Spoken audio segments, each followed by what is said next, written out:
Hello friends, welcome to my YouTube channel मेडिक्रैक।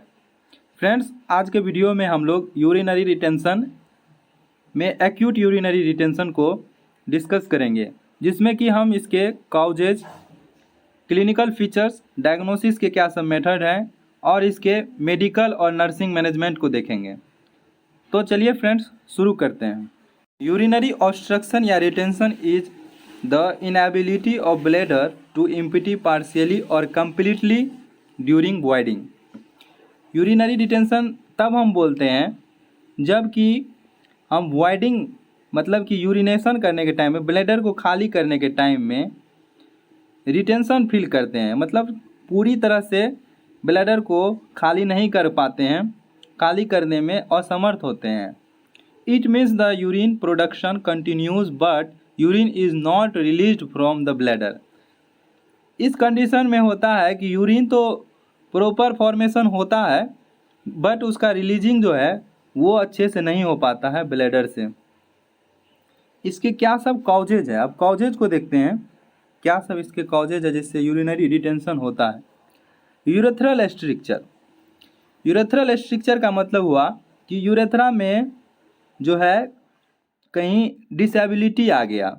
Disability का मतलब हुआ कि यूरेथ्रा, जिस तरह से आप इस फिगर में देख सकते हैं कि यहाँ यूरेथ्रा जो है आपस में चिपक गया है, तो ये यूरिनरी रिटेंशन कॉज करेगा, पेशेंट को पेशाब करने में दिक्कत होगी। आगे दूसरा है यूरिनरी ट्रैक माल फॉर्मेशन। यूरिनरी ट्रैक का अच्छे से फॉर्मेशन नहीं हो पाया। ये कॉन्जेनाइटल भी हो सकता है कि बचपन में ही इसको जो है माल फॉर्मेशन हो गया, अच्छे से डेवलप नहीं कर पाया यूरिनरी ट्रैक, जिसके कारण उसको पेशाब करने में दिक्कत हो सकता है। जैसे फाइमोसिस वगैरह के केस में दिक्कत होता है। स्पाइनल कोड माल फॉर्मेशन।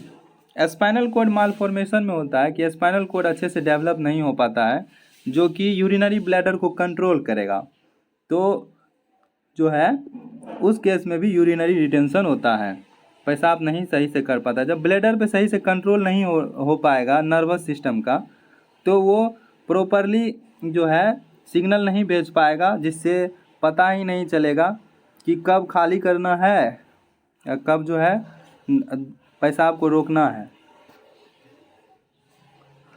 पहला था हमारा कॉन्जेनाइटल, जो कि जन्मजात होता है प्रॉब्लम। दूसरा है हमारा एक्वायर्ड। एक्वायर्ड का मतलब हुआ कि जिसको जन्म के बाद हम लोग एक्वायर करते हैं।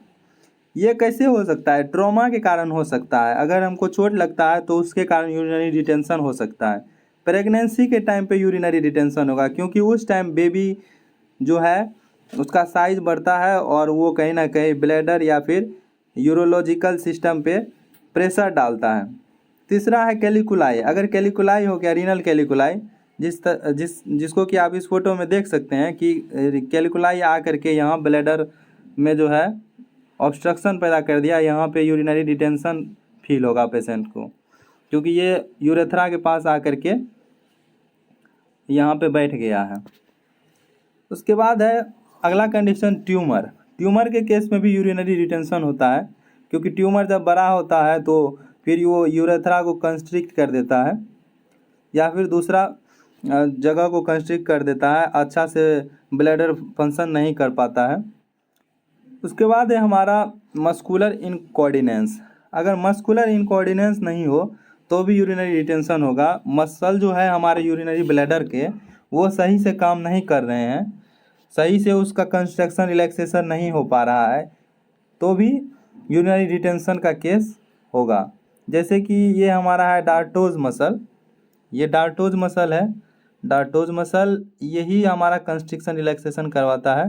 तो इस मसल, मेनली यही मसल इन्वॉल्व होता है। तो इस मसल में अगर कोई एट्रोफी आ गई तो हमारा यूरिनरी रिटेंशन का केस सामने आ सकता है। अगला है हमारा न्यूरोपैथी। न्यूरोपैथी के कंडीशन में भी यूरिनरी रिटेंशन का केस सामने आता है। न्यूरोपैथी का मतलब हुआ कि ये पेरिफेरल में जो है हमारा सेंसेशन का घट जाना। सेंसेशन नहीं रहेगा तो फिर हमें कुछ पता ही नहीं चलेगा यूरिनेशन वगैरह का, तो उस केस में भी यूरिनरी रिटेंशन का केस सामने आता है। अगला है हमारा हाइपरप्लेसिया। हाइपरप्लेसिया का मतलब होता है इनलार्जमेंट ऑफ एन ऑर्गन और टिश्यू। टिश्यू अगर वहाँ पे बढ़ गया तो भी ऑब्स्ट्रक्ट करेगा। या ऑर्गन में कोई डिफॉर्मेलिटी आ जाएगा तो भी वहाँ पे जो है रिटेंशन हो जाएगा, ऑब्स्ट्रक्शन हो जाएगा, जिसके कारण यूरिनरी रिटेंशन आएगा हमारा। तीसरा है हमारा फंक्शनल। फंक्शनल क्या कारण है जिसके कारण यूरिनरी रिटेंशन होता है? इसमें फर्स्ट है spinal cord injury. Spinal cord injury अगर हो गया तो चूँकि स्पाइनल कॉर्ड से भी ब्लैडर का कंट्रोल होता है, जैसे कि यहाँ पे आप देख सकते हैं सेंसरी और मोटर नर्व्स यहाँ से स्पाइनल कॉर्ड में जाते हैं। तो स्पाइनल कॉर्ड में अगर इंजरी हो गया तो भी हमारा क्या होगा, सही से ब्लैडर फंक्शन नहीं कर पाएगा और समय समय पर उसको वॉइड नहीं करा पाएगा, जिसके कारण यूरिनरी रिटेंशन का केस सामने आएगा। उसके बाद है फंक्शनल में ही prostate gland enlargement. Prostate gland अगर इनलार्ज हो गया, जैसा कि आप इस फोटो में देख सकते हैं, प्रोस्टेट ग्लैंड का इनलार्जमेंट यहाँ पे, इनलार्जमेंट से यहाँ यूरेथ्रा जो है कंस्ट्रिक्ट हो गया, जिसके कारण अच्छे तरीके से वॉइडिंग नहीं हो पाएगा और यूरिन यहाँ पे जो है कलेक्ट ही रहेगा, जिसके कारण यूरिनरी रिटेंशन का केस सामने आएगा। आगे है डार्टोज मसल एट्रोफी। डार्टोज मसल जो होता है, अब डार्टोज मसल जो है ये है हमारा, ये इसका जो एट्रोफी होगा, सही से ये अगर काम नहीं करेगा तो भी हमारा यूरिनरी रिटेंशन होगा, क्योंकि डार्टोज मसल ही कंट्रैक्शन और रिलैक्सेशन में मेनली भूमिका निभाता है। ठीक है। आगे है decrease peristaltic activity of ureter. Ureter में अगर पेरिस्टाल्टिक एक्टिविटी जो है वो डिक्रीज हो जाएगा। पेरिस्टाल्टिक एक्टिविटी का मतलब हुआ कि कोई भी चीज़ को, जैसे कि हम लोग कोई भी चीज़ निगलते हैं तो उसको नीचे लाने के लिए एक एक्टिविटी होता है पेरिस्टाल्टिक एक्टिविटी। ठीक है, यूरेटर में भी होता है यूरिन को नीचे लाने के लिए। अगर पेरिस्टाल्टिक एक्टिविटी नहीं होगा तो ट्यूब अच्छे से काम नहीं कर पाएगा और जो है हमारा यूरिन सही से यूरेटर से ब्लैडर में नहीं आ पाएगा और यूरिनरी रिटेंशन का केस सामने आएगा। फॉर्मेशन तो होगा यूरिन का, लेकिन वो पेरिस्टाल्टिक एक्टिविटी नहीं होने के कारण ब्लैडर में नहीं आ पाएगा, कलेक्ट नहीं हो पाएगा और जो है यूरिनरी रिटेंशन का केस सामने आएगा। आगे हमारा medications like narcotics, sedatives, anti hyper drug used for. Friends यहाँ गलत लिखा हुआ है थोड़ा सा, सेडेटिव के बाद एंटी हाइपरटेंसिव ड्रग आएगा। यहाँ पे ये गलत लाइन है, एंटी हाइपरटेंसिव आएगा यहाँ पे।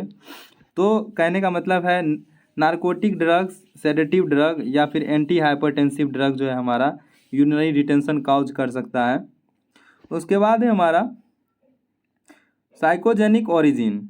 साइकोजेनिक रिएक्शन होते हैं कुछ, जैसे anxiety, fear of voiding public test room. बहुत लोगों को फीमेल को जो है पब्लिक टेस्ट रूम में वॉइडिंग करने में प्रॉब्लम होता है, उसको साइकोजेनिक प्रॉब्लम होता है, जिसके कारण भी यूरिनरी रिटेंशन का केस सामने आता है। एंजाइटी के कारण, जैसे डर हो गया, चिंता हो गया, उसके कारण भी लोग यूरिनेशन नहीं कर पाते हैं, जिसके कारण यूरिनरी रिटेंशन होता है।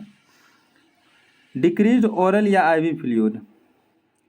अगर हम आईवी फ्लूइड या फिर ओरली अगर फ्लूइड जो है इनटेक कम करते हैं तो भी हमारा यूरिनरी रिटेंशन का केस सामने आएगा, यूरिनरी रिटेंशन होगा। उसके बाद है हमारा क्लिनिकल फीचर्स। कॉजेज हम समझ गए, कॉजेज में हम लोग क्या पढ़े, कंजेनाइटल, एक्वायर्ड और फंक्शनल कॉजेज क्या सब है। उसके बाद है हमारा क्लिनिकल फीचर्स। क्लिनिकल फीचर्स में इनएबिलिटी टू इम्पीटी द ब्लैडर। इसमें क्या सब होता है यूरिनरी रिटेंशन में? तो पहले तो ब्लैडर को खाली करने में दिक्कत होता है, इनएबिलिटी, प्रॉपर रूप से खाली नहीं कर पाता है पेशेंट। ओलिगोयूरिया। ओलिगोयूरिया का मतलब हुआ कि यूरिनेशन के टाइम पे पेन होता है पेशेंट को। Decrease urine output. Urine output जो है वो कम हो जाता है। Distended bladder. ब्लैडर जो है डिस्टेंडेड हो जाता है, इन्फ्लेम्ड हो जाता है, इनलार्ज हो जाता है। तो ये है हमारा क्लिनिकल फीचर्स, यूरिनरी रिटेंशन के कारण ये सब दिक्कत होता है।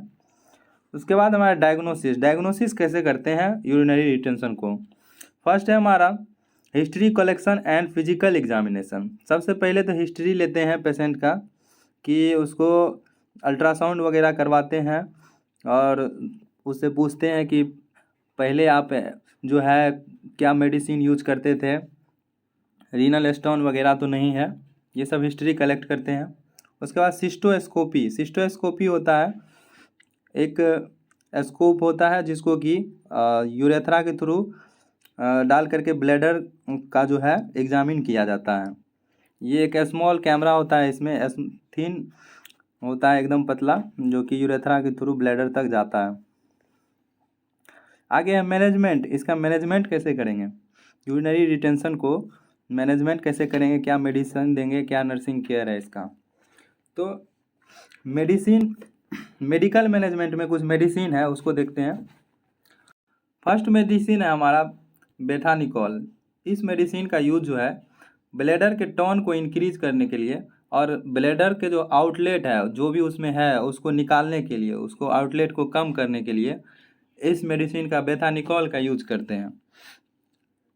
दूसरा है हमारा डायूरेटिक्स। डायूरेटिक्स हमको यूरिनेशन वगैरह करवाता है, फ्लूइड जो रिटेंशन के कारण जमा हो चुका है उसको निकलवाता है। न्यूएस्टिगमिन जो है, जैसे हम मसल रिलैक्सेंट यूज करते हैं तो उसका रिवर्सल होता है, इसका भी यूज किया जाता है। उसके बाद फ्लूइड्स, ढेर सारा फ्लूइड्स दिया जाता है ताकि अगर ओरल या फिर आईवी फ्लूइड कम देने के कारण रिटेंशन का केस सामने आया होगा तो वो ठीक हो जाए। उसके बाद है हमारा नर्सिंग केयर। नर्सिंग केयर में हम लोग क्या करते हैं, पहले तो पेशेंट के प्राइवेसी को पूरे तरह से ध्यान में रखते हैं। सेकेंड है ऑफर ए बेड पेन और यूरिनल। पेशेंट को एक बेड पेन देते हैं, बेड पेन और यूरिनल बोलते हैं, वो बेड पे ही यूरिनेशन ताकि कर सके, अच्छे से वॉइडिंग कर सके। Provide enough time for urination. उसको पेशेंट को जल्दी जल्दी नहीं बोलते हैं यूरिनेट करने, उसको एकदम प्रॉपर टाइम देते हैं ताकि वो अच्छे से उसको वॉइड कर पाए। उसके बाद है local application of heat to the perineum and lower abdomen. Perineum और लोअर एब्डोमेन को जो है हीट प्रोवाइड करवाते हैं ताकि यूरिनरी रिटेंशन में थोड़ा सा रिलीफ प्रदान हो पाए। उसके बाद assessment of urine output pattern. Urine output के पैटर्न को हम ध्यान से हम लोग नोट करते हैं। उसके बाद है हमारा catheterise the urinary bladder. Bladder को कैथेटराइज कर लेते हैं, अगर यूरेथ्रा में थोड़ा सा प्रॉब्लम होता है तो कैथेटराइजेशन से यूरिनरी रिटेंशन दूर हो जाता है। उसके बाद है assessment of the patient to his और her normal position for voiding. Voiding के टाइम पे पेशेंट को बोलते हैं नॉर्मल पोजीशन में रहे, जिसमें उसको रिलैक्स हो, महसूस हो वॉइडिंग करने के time. Prevent the UTI and tissue injury during catheterization. Catheterization अगर करेंगे तो उस टाइम हम लोग यूटीआई को, खतरे को कम करने के लिए अच्छे से सेप्टिक मैनेजमेंट अपनाएंगे और ज़्यादा प्रेशर नहीं डालेंगे, जैलोकैन वगैरह का यूज करेंगे ठीक, ताकि टिश्यू इंजरी कम हो। तो फ्रेंड्स, हमारा यूरिनरी रिटेंशन या फिर एक्यूट यूरिनरी रिटेंशन का टॉपिक यहाँ पे ख़त्म होता है। आप इस वीडियो का PDF डिस्क्रिप्शन में जा करके टेलीग्राम लिंक में ज्वाइन करके प्राप्त कर सकते हैं। Thanks for watching my video.